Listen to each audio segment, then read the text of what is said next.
We want to get into the legalities here.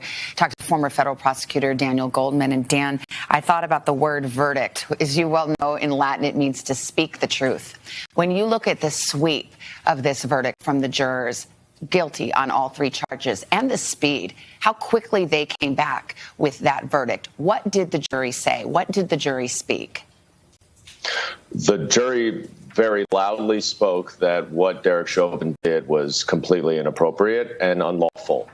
And while, I watched this as a former prosecutor and it seemed like a pretty much of a slam dunk case, the fact that Derek Chauvin is a police officer and they are so infrequently convicted of murder charges really loomed over this entire trial. And that's why so many people were on such pins and needles about whether or not that the jury was going to see what the bulk of America saw. Well, let's dig into the trial. Yeah, let's dig into the trial a little bit, because I hear you had these extraordinary circumstances where you actually had a video of the crime itself. Why was that important, not just for the jury to see, but for experts to see as well? Yes, it really provided a roadmap for the prosecution, because you not only could show the video to the jury and analyze it, as they did very well, but you had all of these expert witnesses who in an ordinary case just have to opine about a hypothetical, about a theoretical event that they're told about. In this case, they were able to really analyze the actual facts and events that occurred. And that really opened up the issues and the case and allowed the jury to see it from many different angles. And I thought that was very well done by the prosecution and incredibly effective. Yeah, another stroke of strategy from the prosecution had to do with this issue you just raised, which is that it's very hard to get a conviction against a police officer. And I go back and look at that original press release from the Minneapolis Police Department that did not give even the slightest hint of what had actually transpired.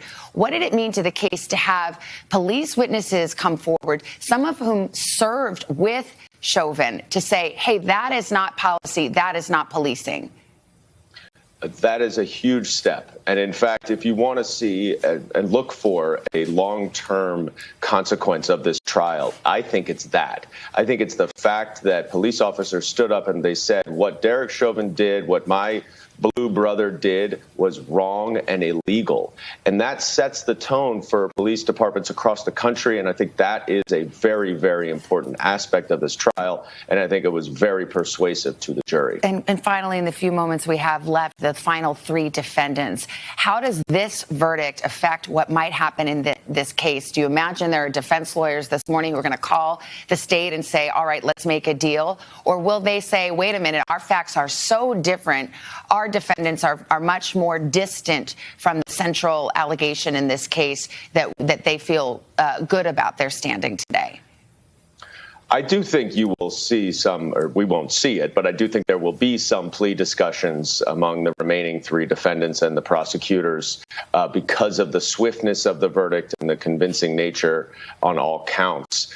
But the facts are very different for them, and the charge is very different for them. And so I think people should be a little bit cautious about jumping to conclusions that because Derek Chauvin was held accountable for his egregious conduct, that means that the other three officers who stood there are going to be held accountable in the same way. It's a different fact pattern, even though their conduct was as depraved in many ways as Derek Chauvin's. Dan Goldman, former federal prosecutor, thank you very much. We appreciate it. Hey, thanks for watching our YouTube channel. Find your favorite recipes, celebrity interviews, uplifting stories, shop our favorite deals, and so much more with the Today app. Download it now.